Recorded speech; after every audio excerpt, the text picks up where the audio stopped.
Hello everyone, welcome back again to your Hindi online class of class 4th. Today we will read chapter 18. Chapter 18 में वीर अभिमन्यु के बारे में बताया गया है। अभिमन्यु पांडवों में अर्जुन के पुत्र थे। आइए पढ़ते हैं। पांडवों में अर्जुन सबसे वीर था।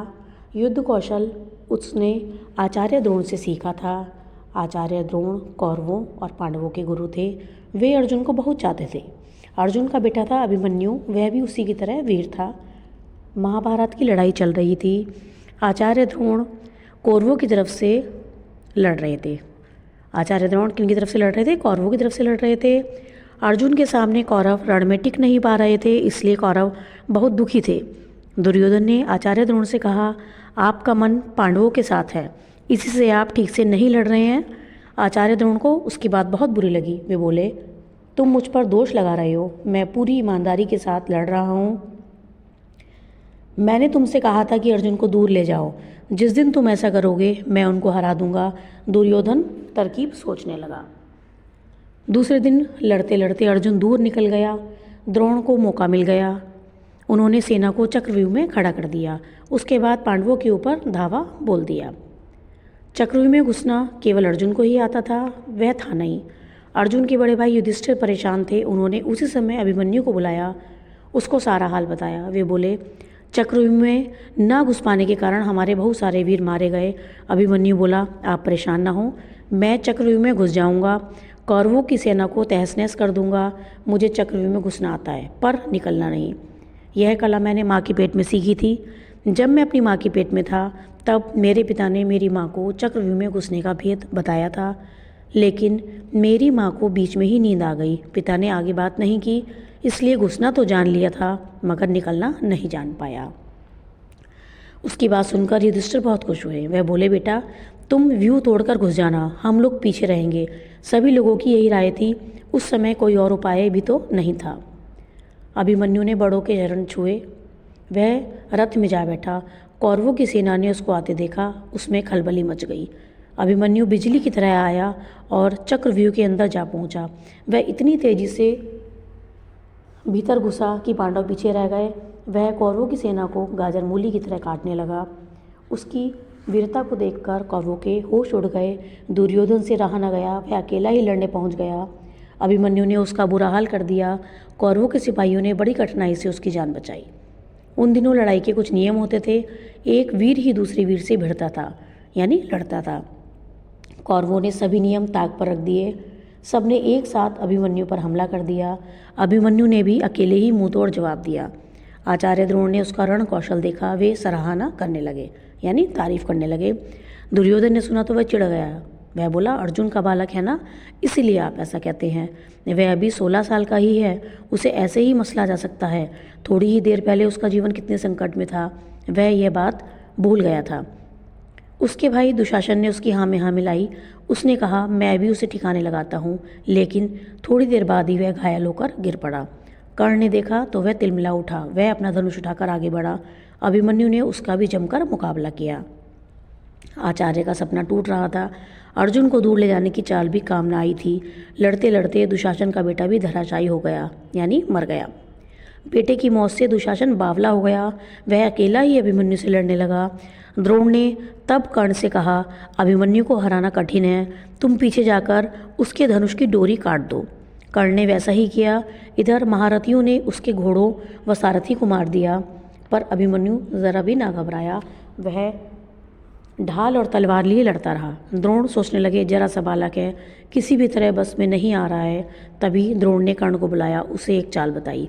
दोनों ने मिलकर उसकी ढाल व तलवार तोड़ दी, लेकिन उसने रथ का टूटा पहिया उठा लिया और सिंह की तरह टूट पड़ा। कौरव सेना चकित थी। बिना हथियार की भी वह काल साबित हो रहा था। उसने पहिया फेंक कर गदा उठा ली। दुशासन के दूसरे बेटे के साथ युद्ध होने लगा। लड़ते लड़ते अभिमन्यु गिर गया। अभिमन्यु थक गया था। उसे उठने में पल भर की देर हो गई। दुशासन के पुत्र ने गदा चला दी। उसी क्षण उस वीर का दम निकल गया। अभिमन्यु की मृत्यु से पांडवों में शोक छा गया। अर्जुन पर तो मानो पहाड़ ही टूट पड़ा था, लेकिन अभिमन्यु मरकर भी अमर हो गया। तो बच्चों, इसमें आपने अभिमन्यु की वीरता की कहानी पढ़ी। साथ ही साथ इसकी रीडिंग भी की। कुछ बच्चों को रीडिंग करने में दिक्कत होती है, परेशानी होती है, तो वो उसको दोबारा से पढ़ेंगे, अपनी फिंगर रखकर उसमें पढ़ते रहेंगे। जो भी वर्ड मैं पढ़ रही हूँ वो आप पढ़ेंगे, ठीक है। चलिए अब देखते हैं इसके शब्दार्थ। ये देखिए, रण, युद्ध, तरकीब, उपाय, चक्रव्यूह, चक्र के आकार में सेना की स्थापना, धावा बोलना, हमला करना, तहस नहस करना, पूरी तरह नष्ट कर देना, खलबली, हलचल या बेचैनी, मसलना, मार देना, बावला, पागल। नेक्स्ट पेज पर देखेंगे अब मौखिक प्रश्नोत्तर। महाभारत के लेखक का नाम बताइए। महर्षि वेदव्यास। नेक्स्ट क्वेश्चन है, पांडव कितने भाई थे? पांडव 5 भाई थे। अभिमन्यु की माँ का नाम सुभद्रा था। और महाभारत का युद्ध कितने दिनों तक चला? 18 दिनों तक। नेक्स्ट देखिए, ये आपको जोड़कर शब्द बनाने हैं। इसमें ईमान प्लस दारी जोड़कर बना ईमानदारी। इसी तरह नए शब्द बने हैं, समझदारी, फौजदारी, चौकीदारी और सूबेदारी। ये अपनी बुक में लिखेंगे। नेक्स्ट एक्सरसाइज है, ये देखिए, व्यक्तियों और वस्तुओं के समूह को समूहवाचक संज्ञा कहते हैं। दिए गए उदाहरण के अनुसार खाली स्थान भरिए। देखिए, सेना, सैनिकों का समूह। उसके बाद है टोली, बच्चों की टोली। नेक्स्ट इसमें है झुंड, हाथियों का झुंड। 4th नंबर गुच्छा, गुच्छा से बनेगा चाबियों का गुच्छा। 5th लोगों की भीड़। और 6th है लकड़ियों का गट्ठर। नेक्स्ट एक्सरसाइज, मेल कीजिए यानी मैचिंग। होश उड़ जाना, घबरा जाना, मुंह तोड़ जवाब, विरोधी को निरुत्तर करना। 3rd ठिकाने लगाना, मार डालना। 4th पहाड़ टूट पड़ना, विपत्ति आना, दम निकलना, मर जाना।